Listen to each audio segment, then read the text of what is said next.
That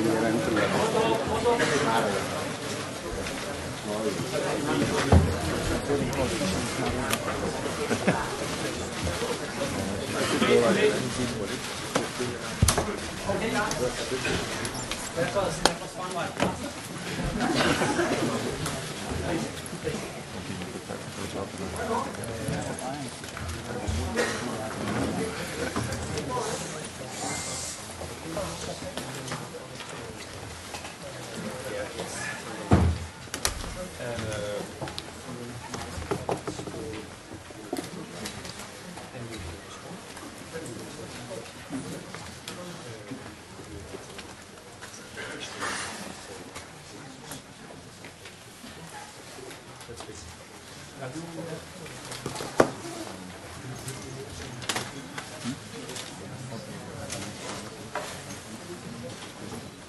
Please, sit down.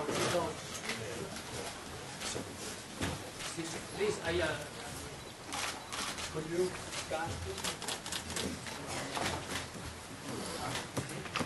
Down with the press. but not in that way.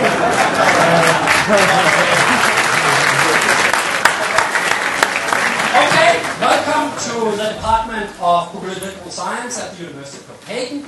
My name is Mikkel Lødgen Rasmussen, and I'm the head of the Political Science Department. And welcome to this seminar, which is entitled Catalonia and Europe, a Crossroad for Democracy.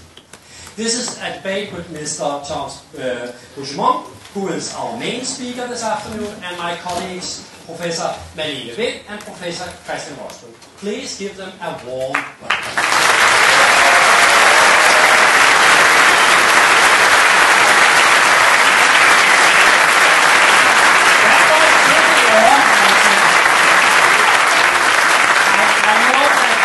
Malene and Christian is used to this kind of introduction when they start their lectures normally, and I'm sure the President also appreciates it. I would like to stress a few points of order before we begin. This might be hard to believe, but this is actually not a press conference, which means that the ladies and gentlemen of the press are very welcome to be here like everyone else, but that they should not expect that this will all be about questions and answers. This is an academic event. Also, and that might be a little bit difficult for some other people, this is not a political meeting. So we will try to do this in a civilized and fact-based manner. This department educates problem solvers, people who can focus and engage with the political problems on the day, reflect on the context of the great political issues, and therefore we find it quite natural to discuss problems that might be a little bit controversial, problems which is actually difficult to engage with. So that is actually what we are doing today. Also, I would like to express my gratitude to my colleague, Nordflod Lakskær, for making this seminar possible. The agenda is as follows. First, Mr. Puigdemont will speak on Catalonia and Europe, a crossroad for democracy.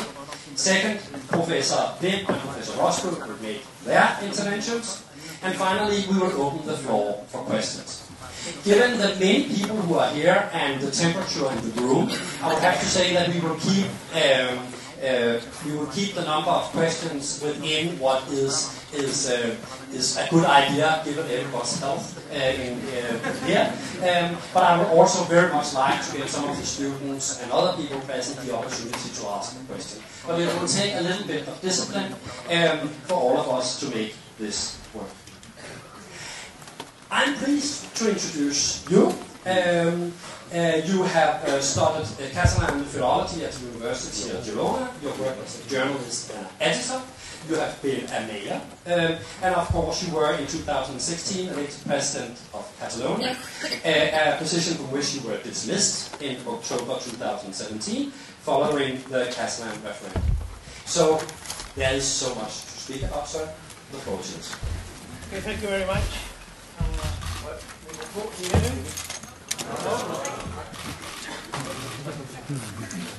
So?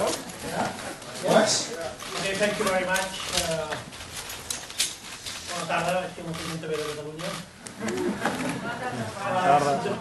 First of all, it's a pleasure to be here, to be at the Copenhaguen University. It's a pleasure to be here in Denmark and to able to participate in this event on Catalonia, Europe, and the future of democracy in our country.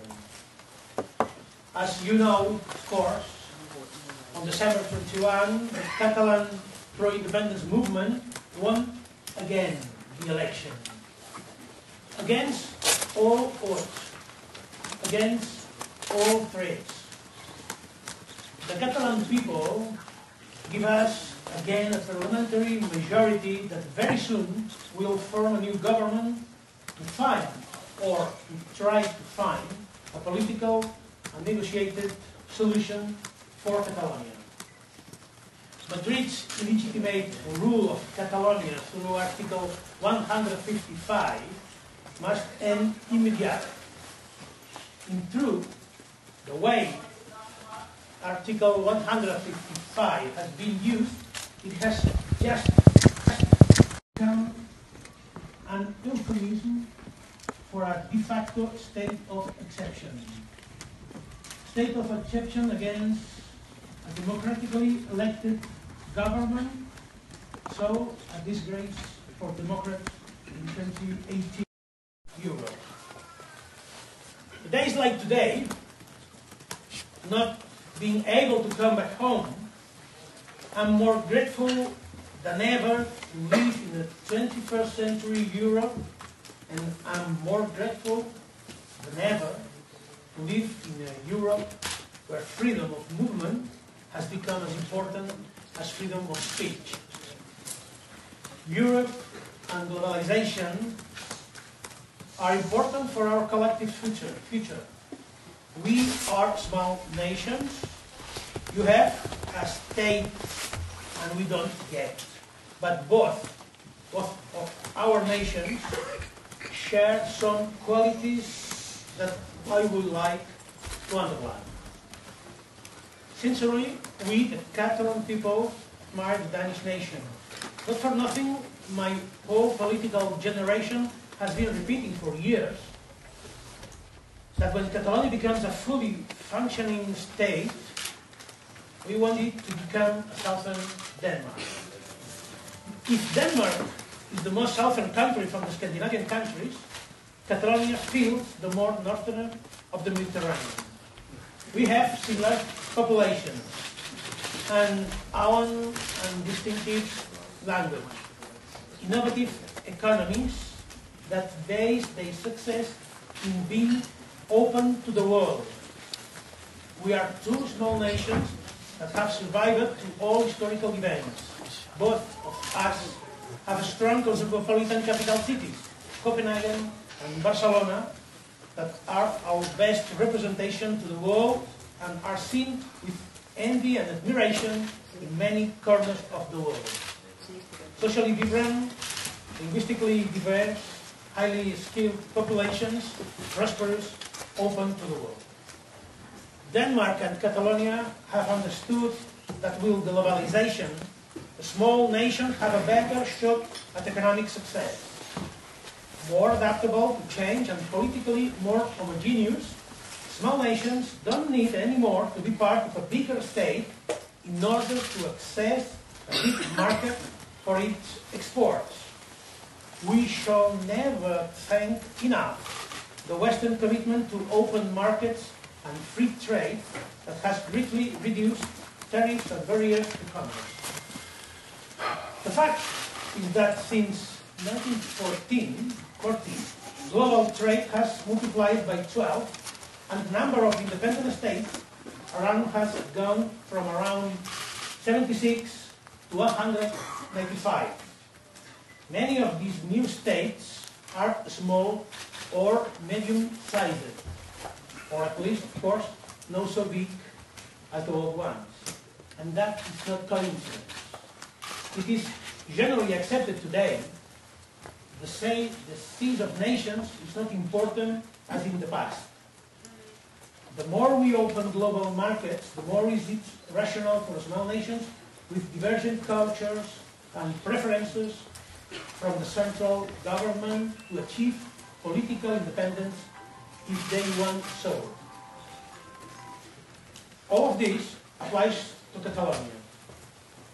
Our ability to reach global markets and European international market of 500 million people, 11 times bigger than Spain's, is a great step for the Catalan people.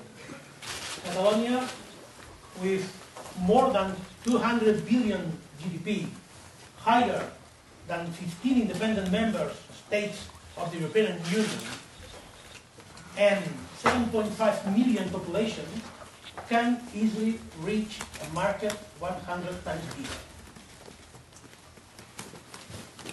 Moreover, exports in Catalonia will have achieved record levels for around 70 billion euros in 2017. International investments is also skyrocketing, and the Financial Times puts Catalonia third among the leading regions to invest in the European Union, first in Southern Europe. More than 6,000 multinationals have a subsidiary in our land. The size of the Catalan nation and the strength of our economy is certainly fit for the world. This is the Catalonia that we would like to present to you today. Southern and open-minded nation from the Mediterranean that understands the importance of multilateral institutions, ready to participate in them, and partly owes its potential independence to them. I'm explaining all this because I have the feeling that here in Denmark you have a similar approach. The crisis that Europe lived the last decade shows us that formal sovereignty is not enough to be able to take your own decisions. In today's world, sovereignty is a daily referendum. Every day we have to fight for good governance, good laws, social welfare for all of our citizens, and prosperous economy, education, and universal access to culture. Denmark is an example to the world because of its continued economic and social success. I hope you will continue to be so in the coming years in a globalized world. In the globalized world, small is beautiful. It is got to remind all this, as after Brexit, everyone talks about the European Union's future. What Europe should be doing? The EU has been a success in promoting freedom, democracy, prosperity, and welfare in our continent. The European Union works pretty well in the good times. However, we are all aware of its failures every time there is a crisis. We saw it with Greece, we saw it with Ukraine, we saw it with the refugees, and now we see it with the failure to defend fundamental rights in Catalonia. This is why the many Catalan citizens see with great concern some developments happening around the EU institutions. We are still, of course, pro-European. But we cannot close our eyes to its failure. We want more integration, but only if it is linked to more democracy and a uniform application of the European Union law in all member states. It is impossible to understand how it can be that the European Union has more power to influence the behavior of countries before they are member states than afterwards. What's more, it is even more difficult to understand why the European Union treats differently certain big countries than the small ones. Why there are so many double standards? We see in the Catalan case how can it be that the European institutions treat Poland and Spain so differently? It is because Rajoy belongs to the European Popular Party and this gives him political coverage? Does it mean that belonging to a certain political family is more important than violating fundamental rights? It is my belief that what is happening in Catalonia is as decisive for the future of Europe as Brexit. What will become of Europe if it is not able to defend its own values? If the law is tweaked to conform to narrow political interests, how can we protect the rights of democratic minorities?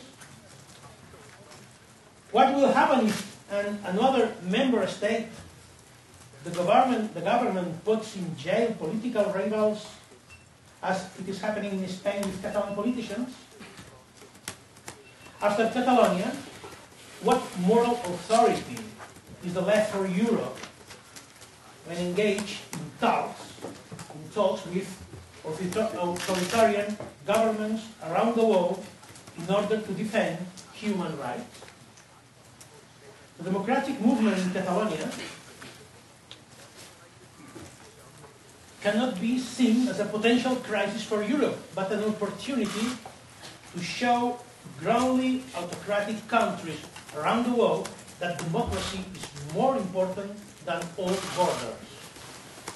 To set an example to the world on how to solve long-held political conflicts through the polls and how violence is not an acceptable way to do politics. This is why the European Commission support for Rajoy is so disturbing. It legitimates the use of force and judiciary threats over political and democratic solutions. A democratic and pro-European movement like ours should not be perceived as a problem for Europe, but as the logical consequence of its democratic success. Denmark, contrary to Spain, has been able to face democratically the challenges and demands for more sovereignty coming from Greenland or Faroe Islands, adapting itself and respecting the will of their citizens. And it's not easy, I know, but you are the proof that it's possible. Greenland will decide in the coming years which is the more adequate moment to achieve political independence according to its own needs. In the Faroe Islands, a referendum will be held on the new constitution where they are recognized as a fully fledged political subject with the right to self-determination. 100 years after American President Woodrow Wilson set his 14 points that recognizes the right to self-determination as a primary right for all the peoples, Denmark shows again that understands democracy as the best tool politics will ever have to empower people and build a better world. Around half of the current European Union member states have been born in the last 100 years thanks to this principle of self-determination. And it is time that the EU follows the Danish example and recognizes the democratic right to self-determination at its core. The right of self-determination for Catalonia, this was the principle that we defended in our political program September 2015, and in addition, as many of you probably know, we won the elections. However, the Spanish election has been sadly clear: intimidation, boycott, aggression, inquisition, jail, exile, and expropriation. For 5 years, more than 80% of the Catalan people has supported a referendum, an agreement in a referendum on independence. The deal between Scotland and the UK has for long been Catalonia's envy and admiration. An agreed referendum was and was and remains the Catalan people preferred option. But the Spanish political establishment just cannot conceive Catalonia as a political subject with ability to engage in a bilateral dialogue. This is why we organized the 1st of October referendum, a self-determination referendum as Quebec or Scotland had done before, so that Catalan people could express itself as free citizens that express their democratic will in the ballot boxes. However, we made a mistake. We thought that in 2017 Europe, violence and violation of fundamental rights will be out of the card as a political tool for Madrid. We were wrong. Even though the Spanish government failed to find the ballot boxes, our people had to defend them from the Spanish police with their own bodies. Hundreds were injured. But even facing the arrival of the Spanish police, people stayed, people voted. They knew that inside those ballot boxes there was our most fundamental right. And I have never been so proud of the Catalan people as that day.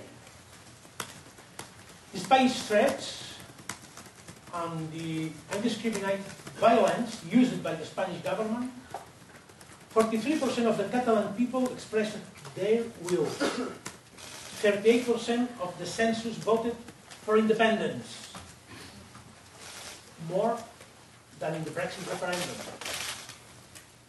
However, the price of our collective success has been huge.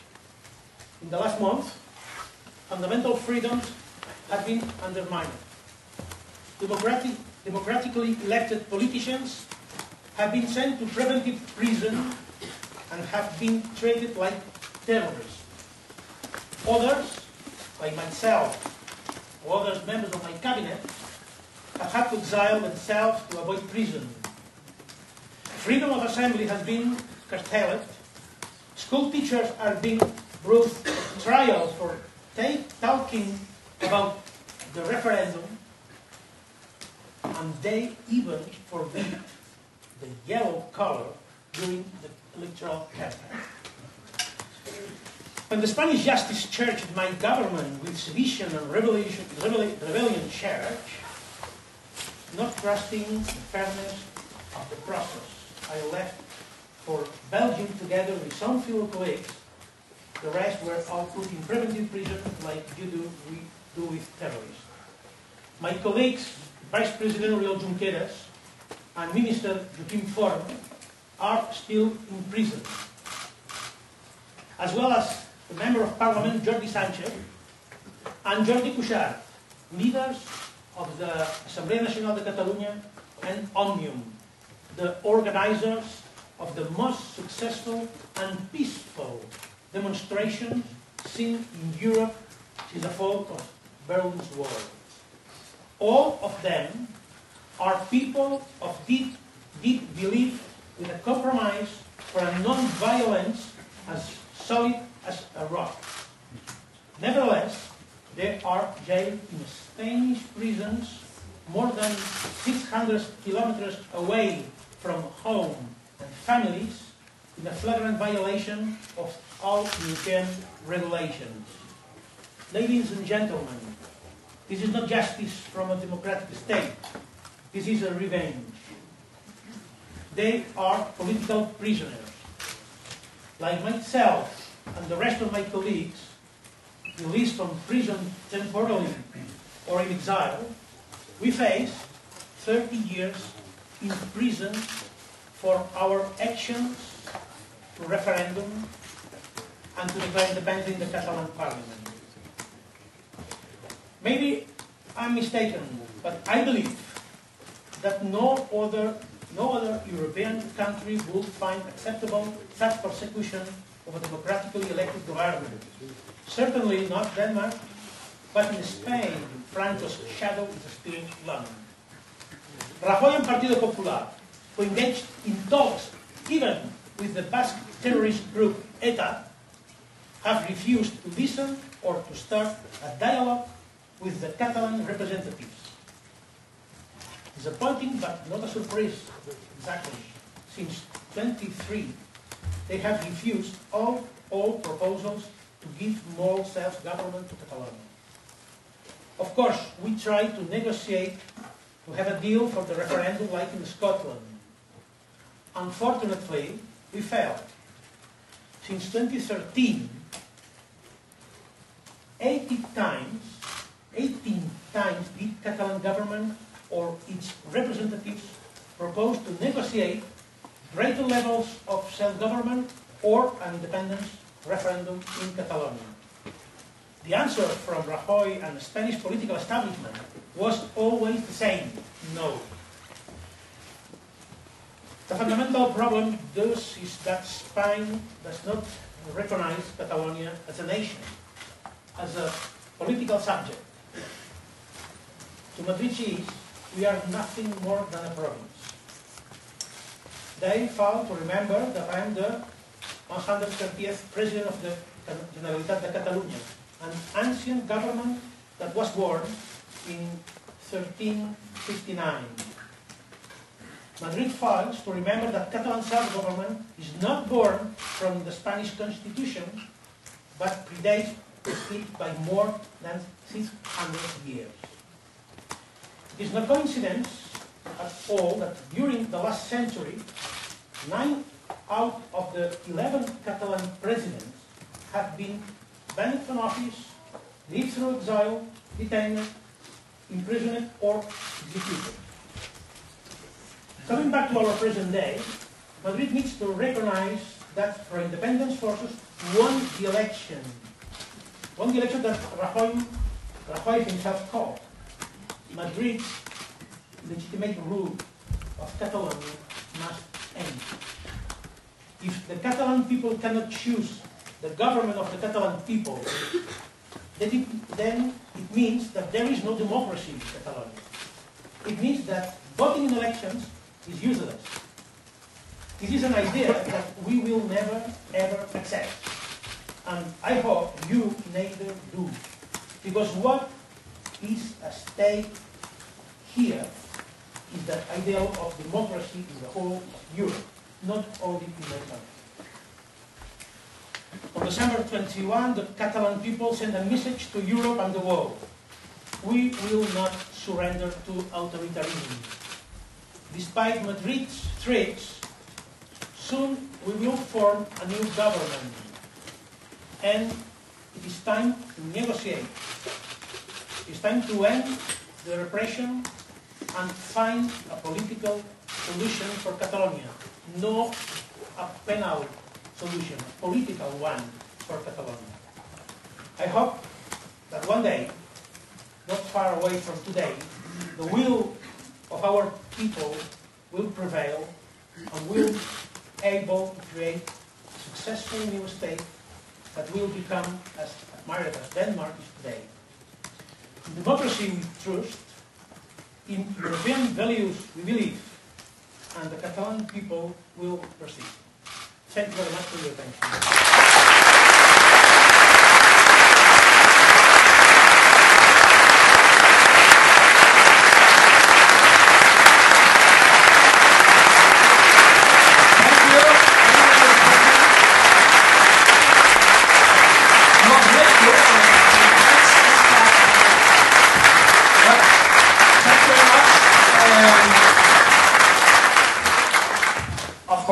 One thing which is also a characteristic of small countries is that we flatter easily. So thank you very much for all the nice things about Denmark.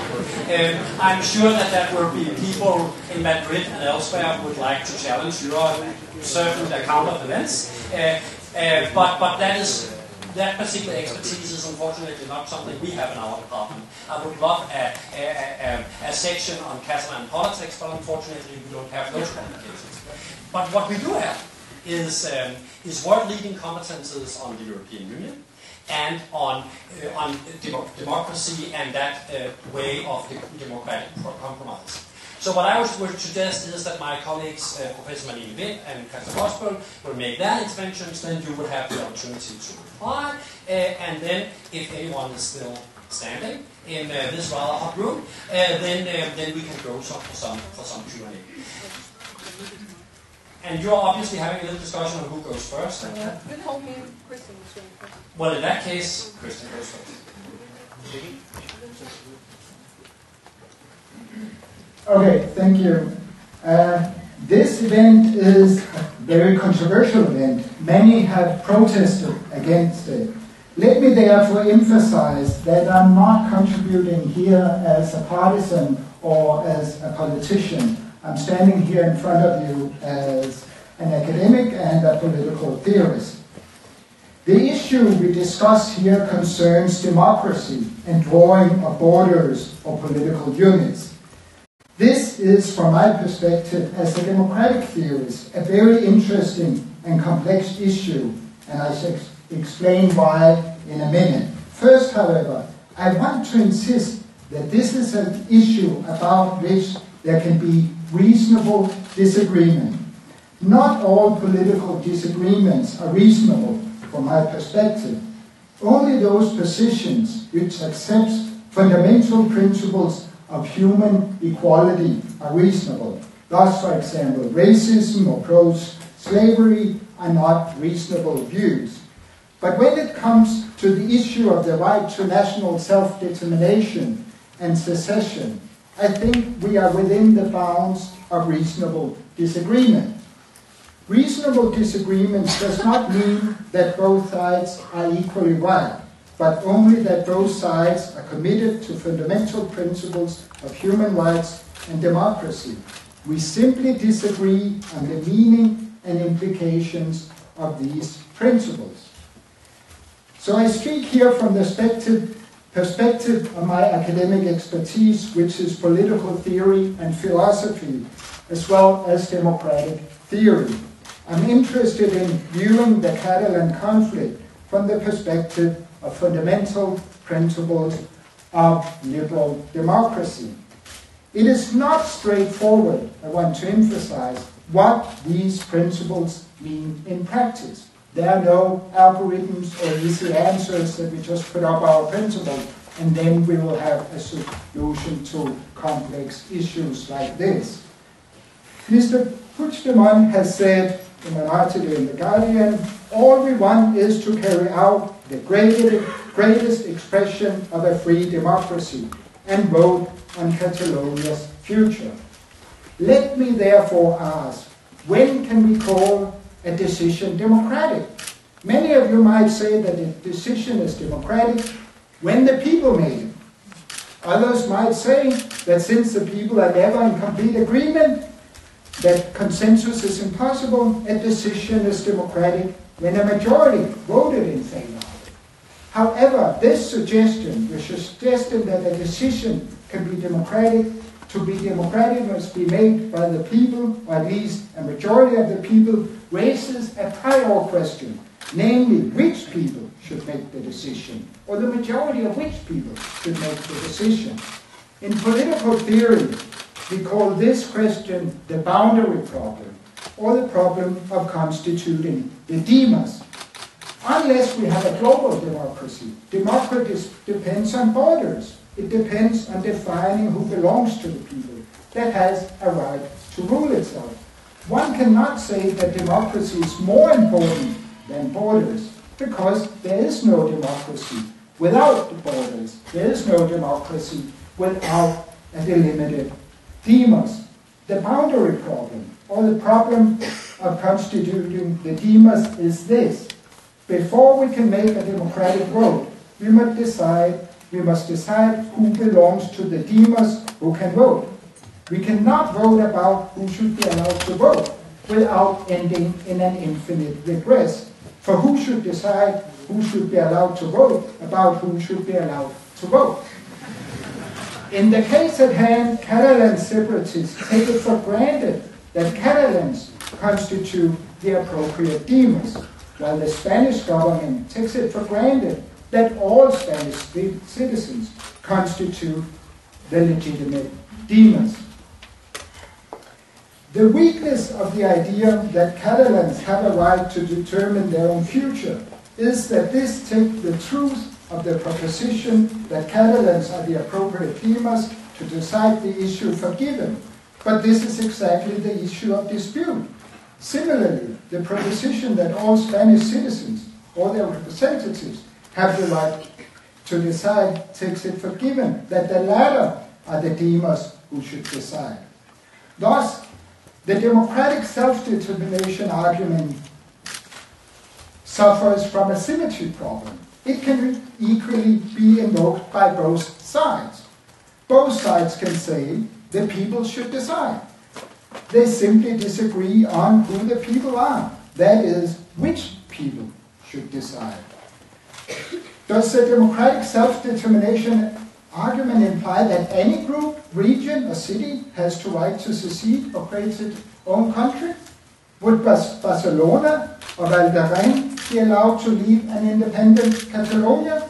It seems to me that self-determination arguments are never only, the only premise is never just the people should decide for themselves. There's always another argument at play concerning whom counts as the people.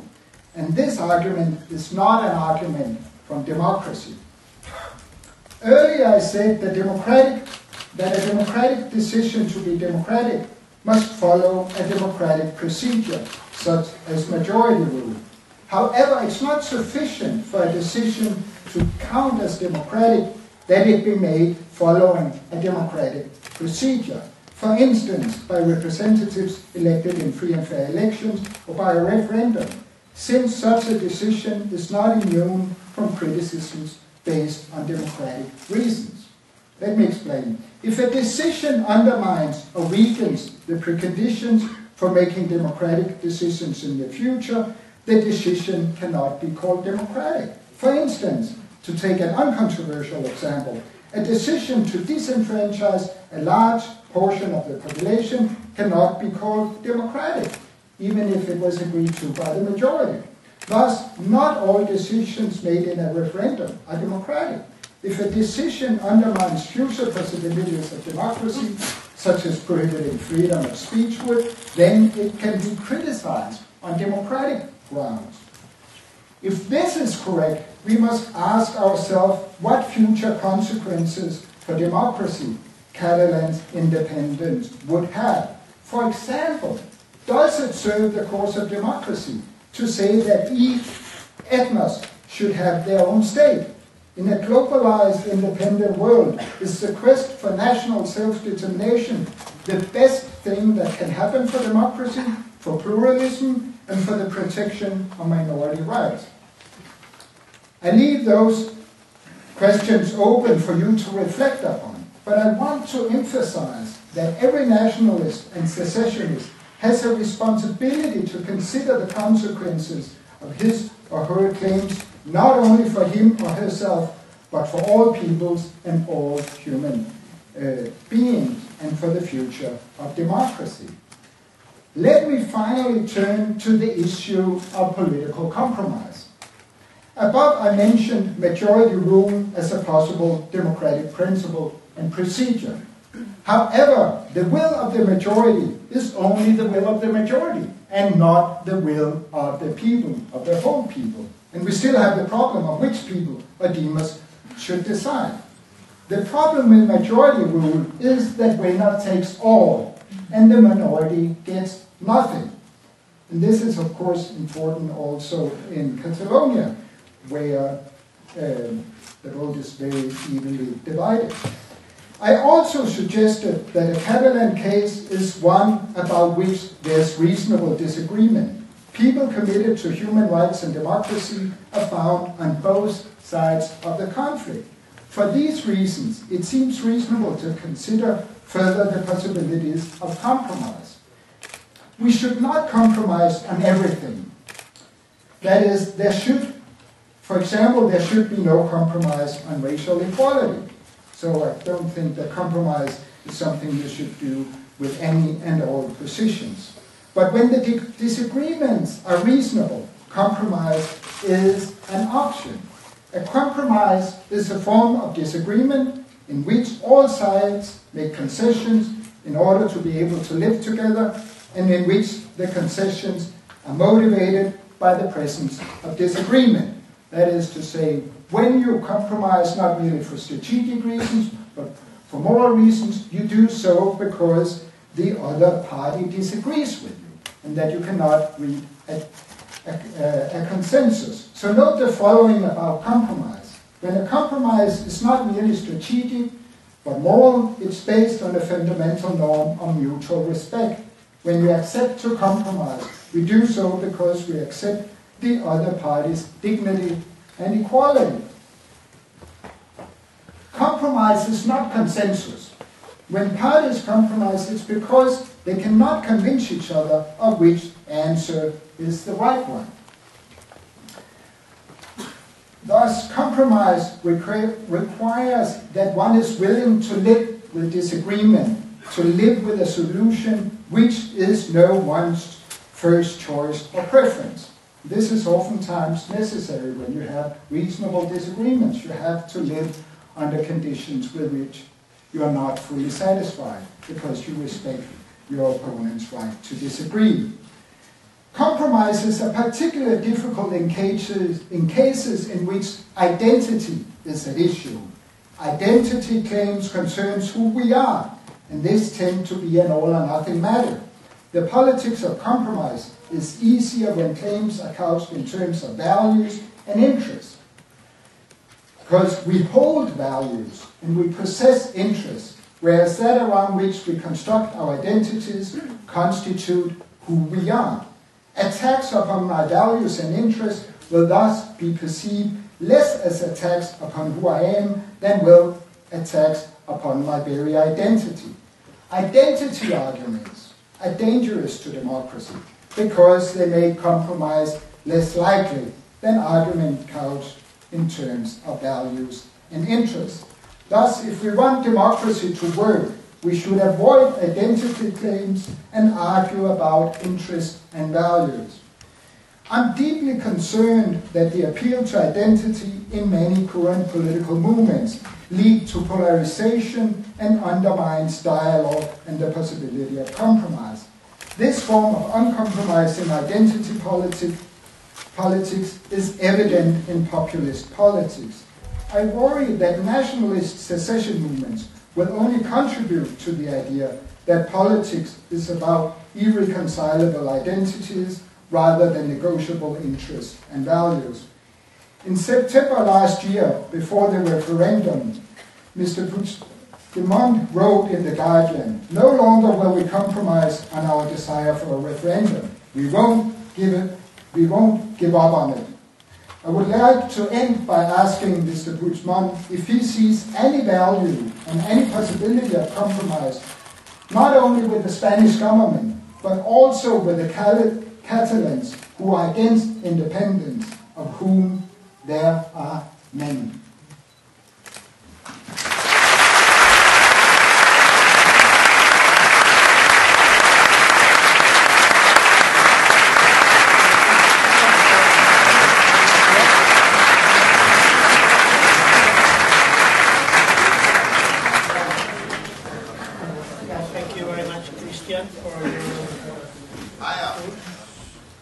Your concept of the reasonable disagreements, I like it. So we try to find a framework when our reasonable disagreements could help us to find a solution. But the problem is, what kind of compromise, what kind of discuss is possible if the other side in this conflict don't recognize the other part's dignity. Because of course, all the people in Catalonia or in Spain has the right to say all the things. Well, to propose a vote, whole of Spain, about Catalan independence. No one has proposed it in any table of negotiation, this kind of solution, but it could be a solution, or it could be a proposal that we can listen or study. But what kind of compromise is possible if the other part, the problem, is continues denying the reality that in fact there is more than 2 million people that in Catalonia voted for independence. Probably a majority of the Spanish people say this is not correct, this is not the solution, but that exists. And it's not an expression for a day. We are organizing huge mobilizations from 2012. Every year, more than 1 million people to the streets, peacefully, demanding vote to decide. To decide what? I think we can find an agreement about what we can decide together. And always, I as a president and the rest of my colleagues are inviting permanently not only the Spanish representatives but also the society in general to discuss about how we can solve politically this problem. And what's the answer from the Spanish state? It's not a political proposal. It's not a framework of reasonable disagreements. No, it's jail. How it's possible I could win the election with a program saying, if we win the elections, we will propose a referendum on independence, and this idea, democratically accepted by the Spanish authorities, is proposed and voted for the people. These the same ideas that could bring to you, to transfer to you the president, are the same ideas that could send to you as in a prison. There is a contradiction, and we must solve this kind of contradiction, talking, negotiating, to sit at the table and to recognize the problem, because there is a problem. It's a constitutional problem. It's a political problem. It's not a penal problem. It's not a justice problem. And one of the parts of this country has denied always to recognize there is a political problem. Prime Minister Mariano Rajoy said to me clearly, I can't and I don't want to talk about it. So in democracy, I think the right to not discuss doesn't exist. The right to not discuss doesn't exist. So I invite always permanently to discuss in order to find this framework of reasonable disagreements. Just a thing that is not correct in your speech. The Banderan has the right to decide, has recognized by law, by Catalan law, approved by the unanimously, the right to decide our future, because we consider the Banderan a nation. So we have no problem with the idea that one day, the majority of people who see themselves as a nation could act as a nation, because it's not something sacred. It's not something coming from the gut. If the borders, it's possible to move. It's not a drama. Why is it a drama to move the borders? Well, I think the way to discuss this kind of issues is, of course, dialogue. And to respect the other. But one part of this conflict is in jail, another no. So we demand only not to accept our point of view, which is not identity. It is not based in identity, because Catalonia is a nation based from more identities, languages, cultures, point of views.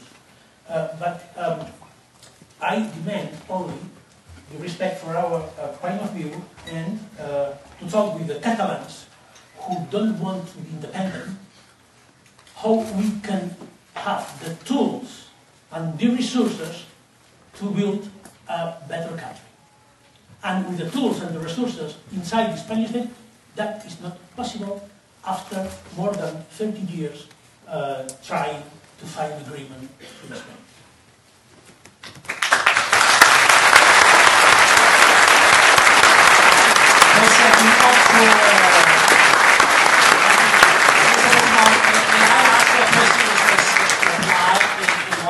Professor Roscoe's remarks. Are you a populist? I'm sorry? Are you a populist? No. No, what I mean, if you are, let me make the case for that. You are arguing in terms of national identity. You are mobilizing the people, millions in the street. I mean, that would live up to many people's definition of populism. Well, I think I'm not talk about national identity. Of course, Catalonia is a nation. It's come from the history. But I talk about non-violence, for example. I talk about dialogue. I talk about negotiation. I talk to recognize the other, to find an agreement. I'm afraid that it's not defined as populist. What's the populist? Who something was not in the line that the Popular Party want, or the European institutions, not the European society. The European institutions expect to make politics. I think I'm completely disagree with this idea. Of course, there exists populism, but we are happy in Catalonia to express our will with the tools of democracy.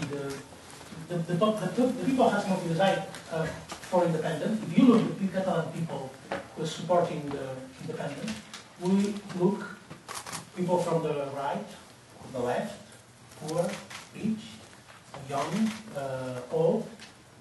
So the diversity of Catalonia, I think it's so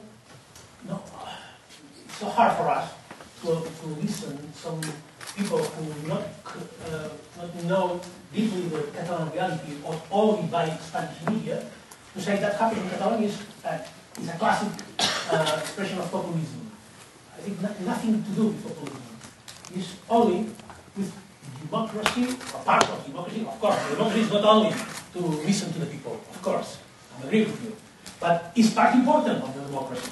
It's possible to make decisions for all the country without asking the people? No. Well, from my point of view, no. So that is a very important part of democracy. It is not populism. We are not populist, but of course, people have the right to say we are populist. But I think the point Christian made was that the definition of the people is rather important here, right?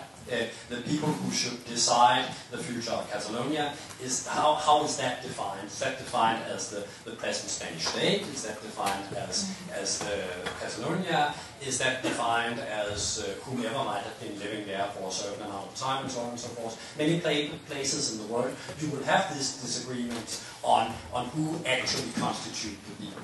But from your perspective, that is a rather simple question, which is easily answered. No, nothing in our case is easy to answer.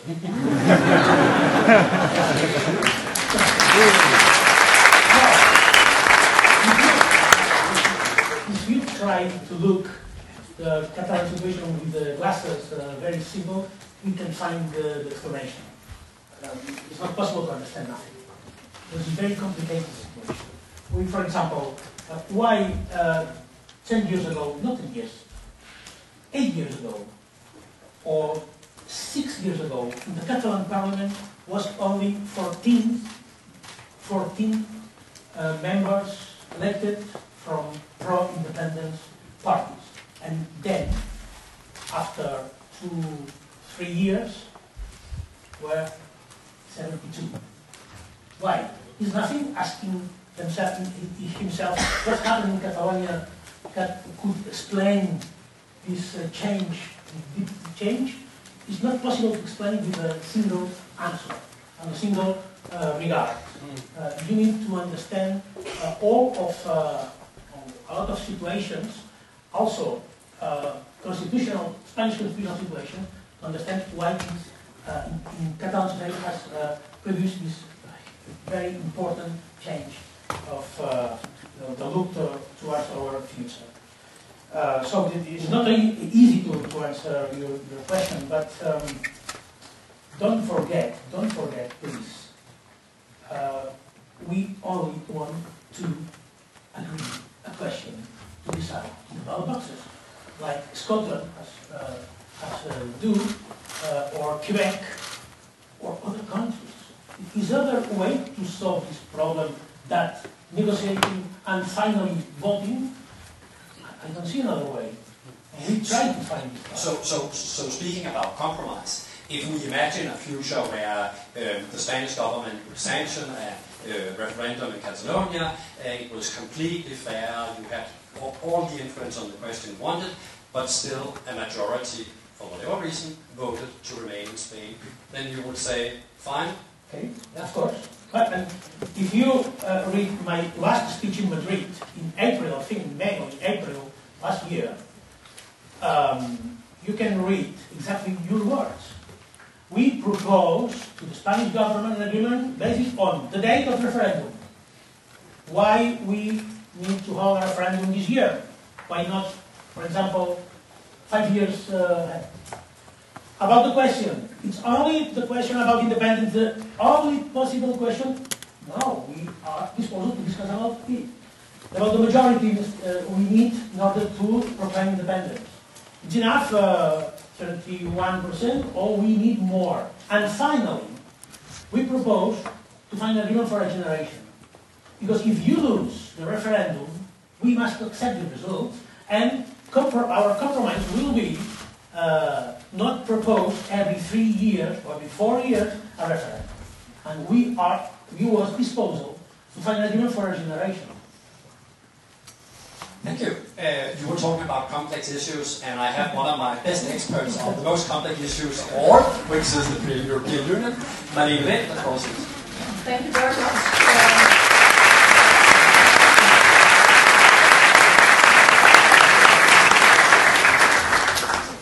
The EU may be complex, but it's not as perhaps theoretical as the very distinguished speech by Christian Osbøl.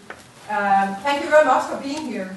And I want to stress that I'm not an expert on internal affairs of Spain. I'm an expert on the EU, but I'm also an expert on democracy, maybe a little bit more hands-on than what we just heard. But I think we agree a lot. We didn't coordinate anything, I can assure you. But I have designed my intervention like a set of questions, so if you have your pen ready to take notes. That's what I always tell my students. So, it's an interview. It's an interview, yes. I would say that normally I don't have that many students in my class, but it's nice to see so many. But I would also like actually to start with democracy, and then maybe make the question a bit more direct, in the sense of asking how you define it. You're not allowed to answer until I'm done. So just how you define democracy. Is it only referenda and opinion polls and voting, or is it also the rule of law and the constitution? Because what I have understood from following the debate in Spain, and now I do interfere a little bit in the Spanish situation, and forgive me for that, I know there's a lot of Catalans here, independence people. I was wondering, to my knowledge, you have voted for the constitution, the Spanish constitution in Catalonia. Should that constitution not also be respected? Is that not also democracy? So that would be my first question. And the second one in relation to that is the fact that only 43% showed up to vote for independence. Does that not have an impact on the legitimacy of that vote to you? I would like to hear your opinion on that. I know that was a big majority voting for independence, but the fact that a minority showed up, it does stress what Christian also said about the unionists, the ones wanting to stay in Spain, that they are perhaps not being heard so much. What you also hear from the situation in Catalonia, which is a wonderful place, by the way. I think all Danes, and thank you for all the praise for Denmark, is that a lot of them have been afraid to take part in the debate about the issue, and have been feeling that they were the silent majority, minority. I think we can agree that 50-50 is the division in Catalonia at the moment in terms of wanting to leave Spain and not. So I would like your reflections on that. What is democracy? Isn't it also the Constitution? And should the Constitution not be respected? I think that's also one of the reasons why a lot of people have said that this is an internal Spanish matter. I'll get back to that. What we are seeing today is a situation where approximately half of the Catalonians, and I do not want to go into percentages about how many voted for or against. I know it's a very narrow majority you have in the parliament right now. But the fact that only a very narrow majority wants to go in this direction, is that not problematic when it comes to securing the rights of those who do not want independence? And also, if I may be a little bit provocative, are your style and the way you have conducted this whole process not contributing to polarizing the Spanish society and the Catalonian discussion? You say you want to negotiate with Rajoy and the government, but the whole style of rushing into a referendum, declaring it on the same day, where half of the parliament leaves and boycotts it, is that not, in your opinion, also a very provocative move that may contribute to escalating the whole discussion? That kind of questions, I think, are important to confront. I also think that we in Denmark are a bit puzzled, and I think in many parts of Europe are a bit puzzled about whether what you're really going for is still independence. You stick to what you said on the 1st of October when you declared that. But also, what is this urge for independence? Where does it come from? To my knowledge, Catalonia is the richest region in Spain. Are you just spoiled? wanting to get rid of all the poor? And also, to my knowledge, the kind of decentralized regime you have in Spain is more decentralized than the federal state of Germany. But you may not agree to that, of course. We can get back to that. So moving to Europe, I would actually like to hear your vision of the European Union. You said a lot of interesting things in your intervention about the EU. On the one hand, you blame the EU for siding with Rajoy. I understand that, of course, from your perspective. But on the other hand, you also say that you are very much in favor of the European Union and the whole European project, and that you're hoping that you'll have support and more support in the future. But if we take our point of departure in what you were actually saying earlier about independence, what are you envisioning about the European integration process? Is it a Balkanization that is your ideal? What do I mean by that? I actually mean the same as what Christian, my colleague, suggested about ethnic cleaned states. Hundreds of them working together. Is that your ideal? I'm sorry I'm provoking, but that's why I'm here, right? Is that your vision, that we should break up Europe in hundreds, 200 states? How much do you want? That are all clean in the sense of having only one identity? Is that what you want? Is that what you're striving for? And if it is, I'm very worried, and I understand that I'm very worried, and I understand that the European Union is really, really nervous about your mission. It does call back memories. But the reason why I use balkanization is, of course, that the only way we could solve the crisis of ex-Yugoslavia was to, build states that were clean. I think it's a very dangerous way to move. I think it was a big failure, even though it was the only solution at the time. And is that what we want in the 21st century? Is that to have small states that are based only on one language and one ethnicity, identity, whatever you want to call it? Is that your perspective? And what about stability? Are you reflecting about at all when you go to sleep at night? Maybe you have some more interesting stuff to think about. But are you ever thinking about how instability might be the effect of your project in terms of inspiring other regions in Europe to do the same?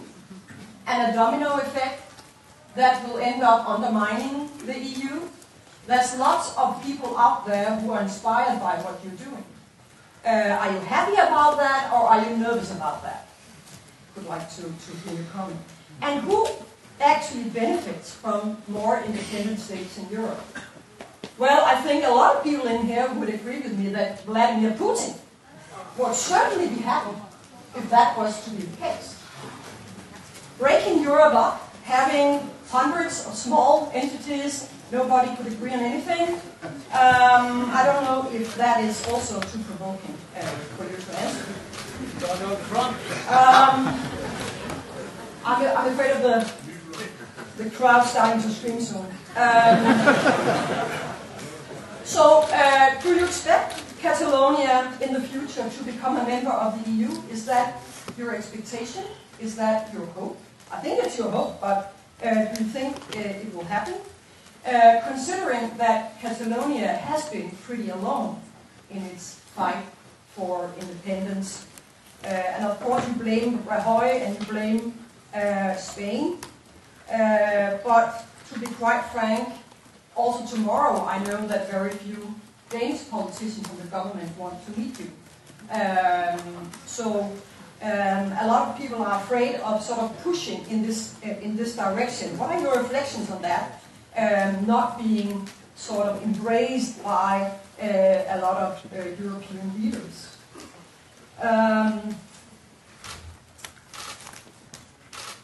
The fact that you need unanimity to vote a new country into the European Union, do you think it would ever happen that Spain would vote for Catalonia to become a member of the European Union? Your comments on that? And then just finally, your point about comparing Spain and what's going on in Spain with Poland and Hungary. In my opinion, that's almost offensive. I think what's happening in Poland and Hungary is really, really scary in terms of not living up to the basic principles of the EU and what they committed themselves to in terms of democracy, rule of law. In Spain, there's a constitution, it's a democracy. I certainly think, and I'm not saying everything is great, and I also think that imprisoning people for 30 years is a disgrace and something you shouldn't do. I think a smaller sentence would be probably more appropriate. I won't comment on that. But also, things are not black and white.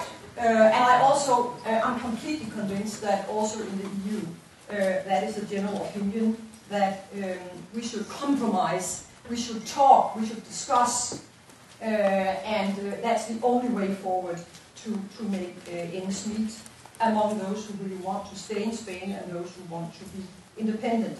But Poland and Hungary, I don't think they can be compared. To my knowledge, despite the fact that you can always criticize the way that the government has been handling the situation in Catalonia recently, I still haven't seen any kind of documentation from independent lawyers, the Venice Commission or the Council of Europe, that Spain is not a democracy. So I think that is different. I don't think that should be respected. Thanks.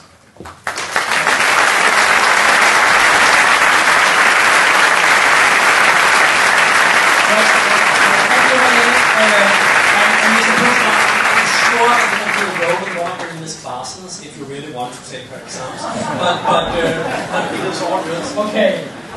Well, you start your intervention saying you are not an expert on Spanish international affairs. I'm agreeing. Of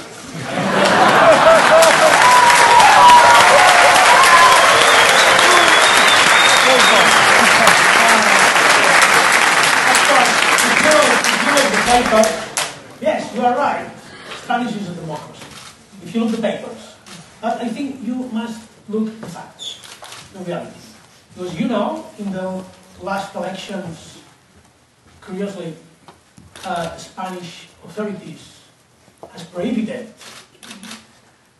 a banner saying only democracy.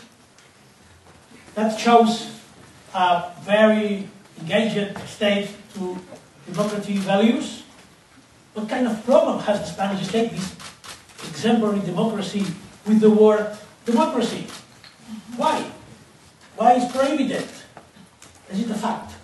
Is it the law in Spain saying it's not possible to write democracy? No, of course not. But what's the reality? It's prohibited. So it's full of these examples in Spain, and I invite you to know more deeply the reality. The reality, because probably some of your sentence will be a little different. I will try to answer all of the questions. I think I'm afraid it's an examine, but well. We might give marks in the end. So Thank you.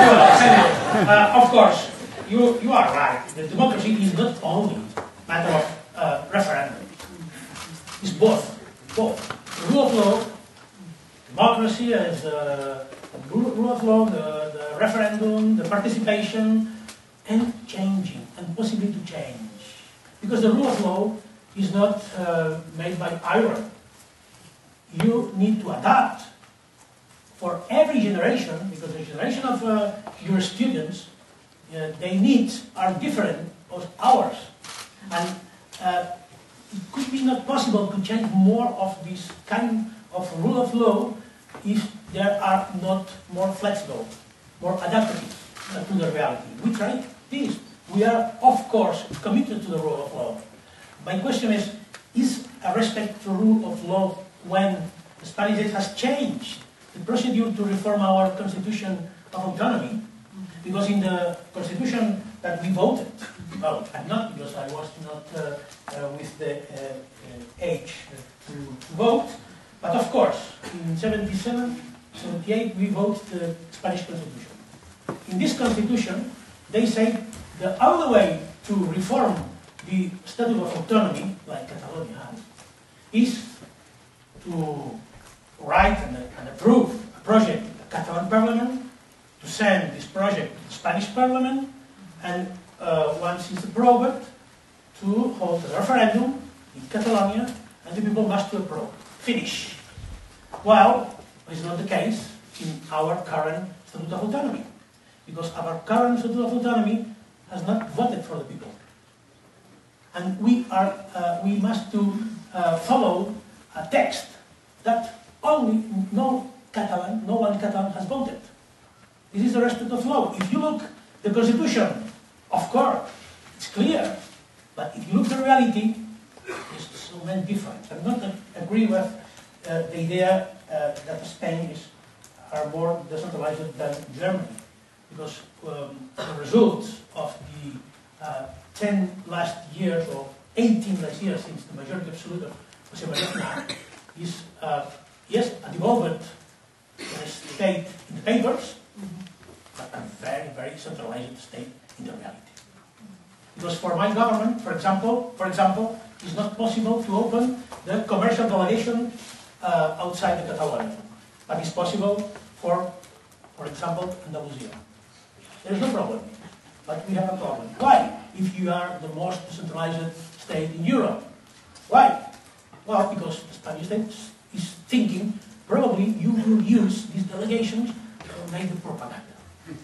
And without proof, they say you have no right to open, despite, if you look the text, if you look the constitution, if you look the statute of autonomy, they say clearly you have the right to open, to make international activity in matters of like commerce or tropical promotion. So, you talk about the number of people that we need in order to consider legitimate a decision. I agree with this, of course. If the Catalan state is divided, and if you need or no, or is better independent state or not, well, the same figures I can use the same figures to say the opposite. Is enough 50% of the population to remain in Spain? Because if not enough to declare independence, why is enough to remain in Spain? So, of course, there is a conflict, and we must solve. But I'm afraid in Spain it's not a matter of figures, because in the past elections, these elections, other elections, and the 3 elections ago, the majority of the people, a huge majority, more than 60%, has voted in favor of according referendum. With an agreement to a Spanish state. It's not enough to have a majority in the ballot boxes, a huge majority for the Spanish state not to accept our proposal, no, to start and discuss. It's only our demand. The Spanish state is not to say yes to our referendum, to start to discuss, to recognize that the reality has changed from the era when we approved the Spanish Constitution. No one in Catalonia is demanding autonomy. But in 1977 was the majority of Catalan people demanding autonomy. Now we demand other relationships with Spain. I think I don't want to talk about Vladimir Putin. I don't know. Probably you have read some fake news that consider me as a Russian spion called Cipollino, with the link with the mafia, the Russian mafia. I'm sorry, but it's not a matter of academic. It's a matter for the media without serious, without professionality. But if you want to talk seriously about Catalonia, Russia is not on the table. I know that a lot of digital papers in Spain has published the supposed relationship between Catalonia and Russia.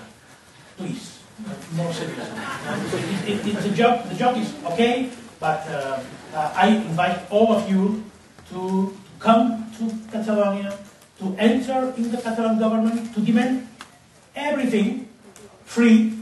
And if you look, one thing that you could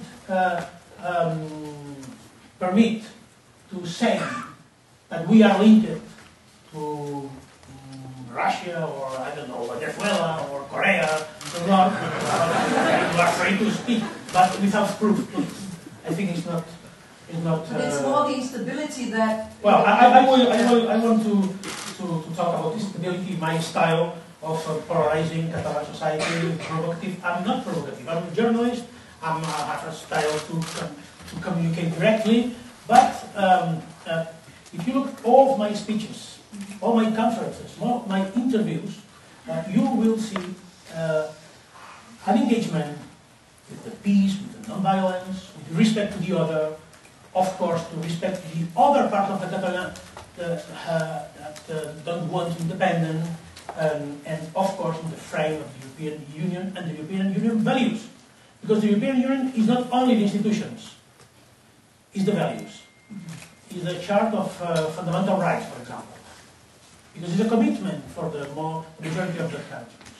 It's not correct to take only the part of the European Union more strong and to let the part more complicated. Because if the European Union is only a syndicate of states, I think that must be to say to the people. Because the people like me, we hope in the European Union. We hope at till level, for me, for the majority of the Catalan people, there is no problem what is saying in our national identity document. We are ready to accept European United States, the United States of Europe. There is no problem. It's not a matter of identity or claim. So, for this, it's offensive for us, this theory of Balkanization of Europe. Because if you look the history of our movement, the political Catalanism, you will see always, without exception, we has always in the side of democracy. During the First World War and the Second World War and during the dictatorship. And most of our families are suffered persecution. The former Catalan president was executed by Franco. And the Catalan was prohibited by Franco.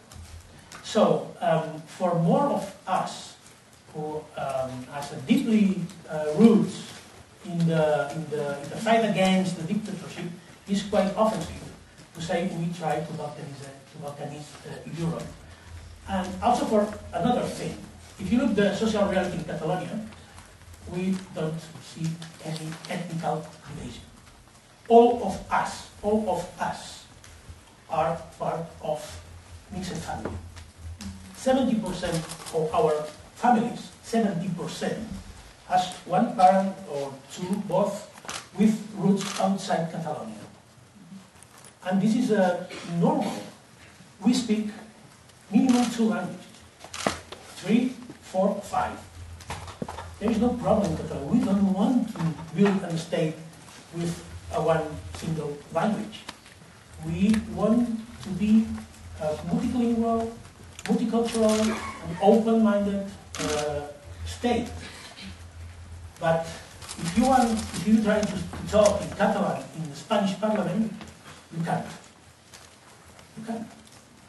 And there is no problem in Catalonia to talk, listen, to study Spanish. Because in fact, the schools are bilingual, and the level of linguistic skills of our students in Catalan and Spanish are at the same level or higher than the communities that has only a Spanish as an official language. And so we make a very... it's a lie that you're not allowed to speak Spanish? Of course it's a lie. Of course.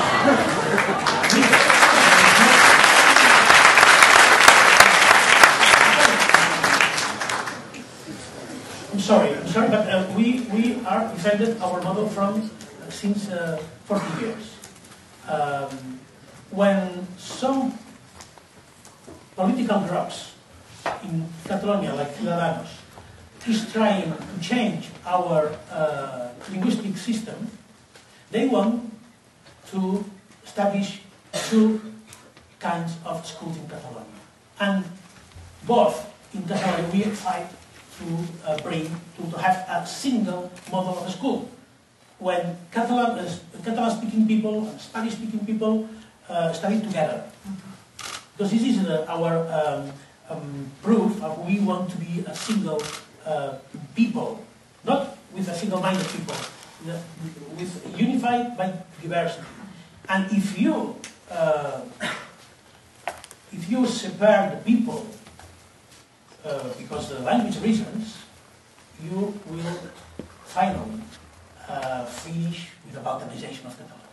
And we, as a Catalanism, was one of the most important success of our politics to establish in Catalonia political that makes school in the center of the social cohesion. And it's important for us to remark because it's something in our blood. In our families, we speak a lot of languages without problem. If you go to the street, you can enter in the commerce asking in Spanish or in Catalan, there is no problem. Not today, never. Never. So it's important. It's important if you don't know exactly what happened in Catalonia in these very, very delicate matters, so identity, language, culture, to be more informed. Because the linguistic political in Catalonia is public. And you can see if the papers are describing Balkanization tendency or opposite, inverse. Is a tool to evitar this risk of balkanization. So, for these reasons, I don't want a European Union made by nations without relations in common. Of course not. Our goal is an European Union more unified, more stronger, not in the hands of the very old states, not in the hands in the very important economical groups, but also, not only, but also in the hands of the citizens. And the power to decide, to vote our representatives. I'm sorry, I think I'm not answering your questions, but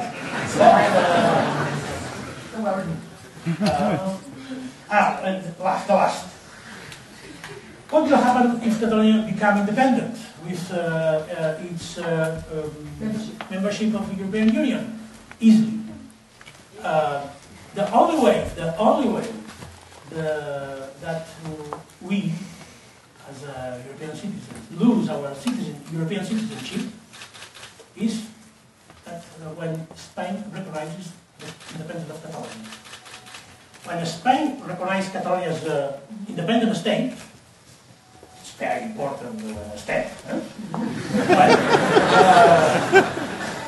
at this moment, not before, at this moment probably will be the risk and to be outside if Spain had not an agreement. But seriously, quite difficult to understand that if Spain recognized Catalonia as a republic, independent republic, that means I think an agreement with borders, nationality, citizenship. So the most important project that we are committed is to maintain our European citizenship. Why Spain is ready to recognize the independence of Catalonia and not to the citizenship of this new country, this friend country, to the European Union? It's not possible.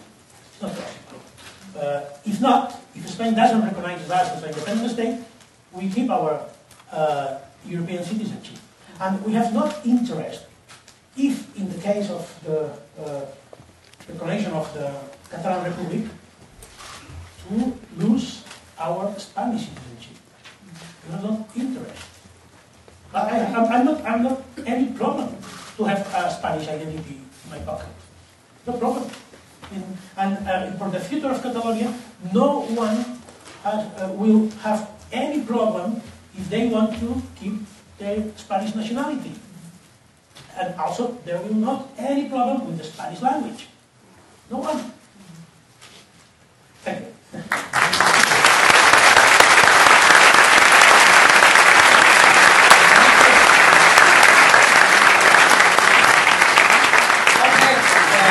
We have 15 minutes, which means 3 questions. And I know that life is rough and all that stuff, but we will have an opportunity for asking more questions. Anyone who would like to volunteer? Please introduce yourself. You might want to stand up as well. And you might want this. Yes. I'm a student at the University of Political Science, and I have a question for you, Mr. Puigdemont.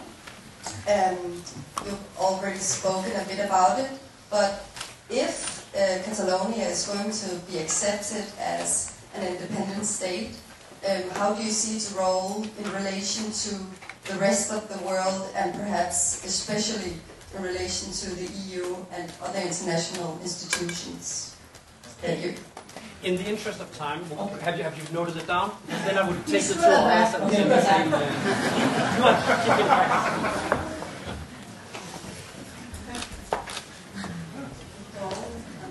My name is Anna. I'm a Danish reporter, having had the pleasure of covering the Catalan crisis for quite some time. Today, Mr. Puigdemont, you've been nominated the next president of a new Catalan government, but right now you're here in Copenhagen. When do you expect to be able to go back and actually run a government, given the situation as it looks now?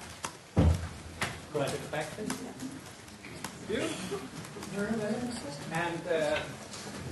And hi, Mr. Clusten. I'm a student at Aarhus University as well as the Oslo University in País Vasco. So I've been studying in Denmark and also in Spain. And I want to ask you is that how do you see the dominic effect of the Catalonia independence to País Vasco and maybe also in Galicia and some other minority groups in Spain? And yeah, because when you mentioned that you can see that in the future there will be a world that forms with small ethnic groups. And we do study a lot about how they form the Basque identity, Basque national things, and how they reinforce it through the education and politics. So I would like to hear your opinion on that. very good. Thank you. That was a diverse range of questions, which almost covered the questions all of you wanted to ask. So please go ahead, sir.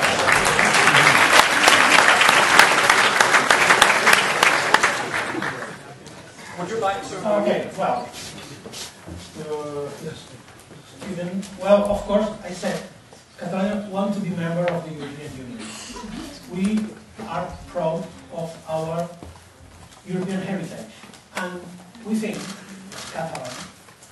Catalans, we are contribute also to build the European values. For example, commitment to the peace. It's not for come from these days. Come from a very, very, very long time, our commitment to peace. So, for us, Europe is our house. We feel deeply European. So there is no other option for us to contribute to develop Europe. What Europe? And that has a relation with what kind of relation we want to have with the international institutions. Well, as an autonomous community, we are leaders, Spain, part of Europe, for example, signing the Paris Agreement against climate change. We're one of the most important actors in the Paris Agreement. We are disposal to establish in Catalonia the refugees that is lying in the Mediterranean Sea. We want to talk about all the world, how we can contribute to solve these problems around the world. So we think with a very solidarity nation. There is no project, our project is no project to close ourselves inside our borders. Borders are not any interest to us. Borders are not the tools are interest. The resources are interest. The border, the paper, the flags. It's not. We don't discuss about borders, flags, papers. We discuss about tools and resources and how we can contribute to a better developed world. This is our discussion. Well, Anna, I think you make me a journalistic question about the situation in Catalonia that has no relationship with the issue that we are discussing today. And if you don't mind, I don't want to answer your question. No, I will explain why. Because I think we have a very, very interesting debate. Controversial, but very interesting. And I will want to thank your things, your words. And if I say something about the news in Catalonia in relationship with the decision of the Parliament or the decision of the Spanish justice, I think nothing of we are taught will appear in the media. And I think, for respect for the university and the student and the teacher, I prefer tomorrow I convoke a press conference, a presentation of media in face of the Parliament. I will say something about this. And if you don't mind, I prefer to stay in the framework of our discussion for respect of the rest of the people. Wow. And,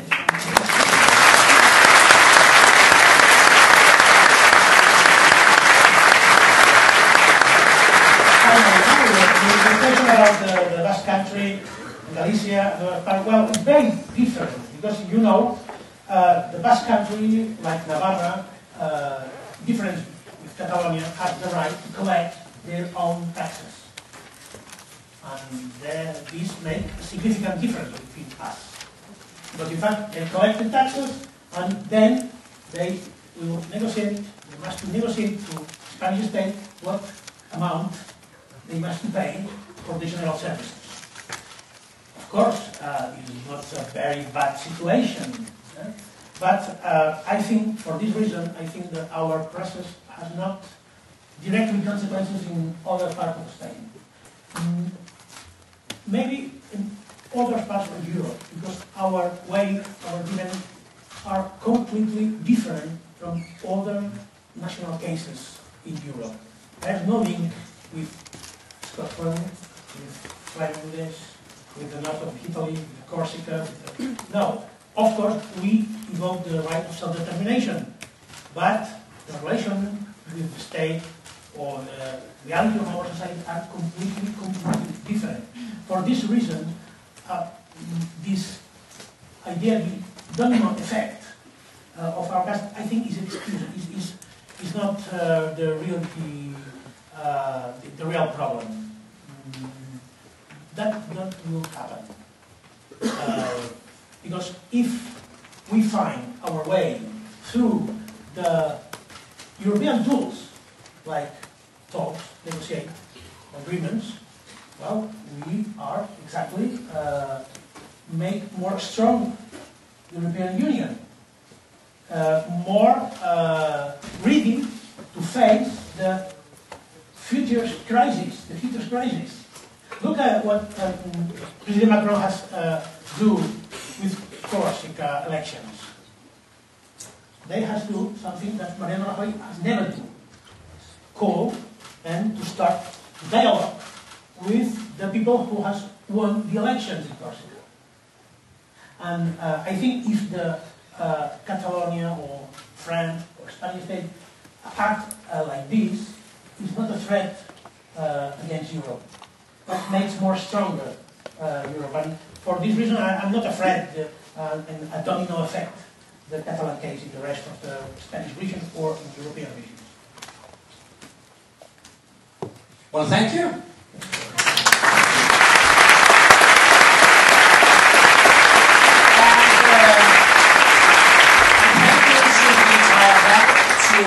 Professor Christian Rosbøl, Professor Marie Vind, and of course to you, Charles Puigdemont, for contributing to what I find to be a lively, sometimes even sharp, but always friendly debate this afternoon.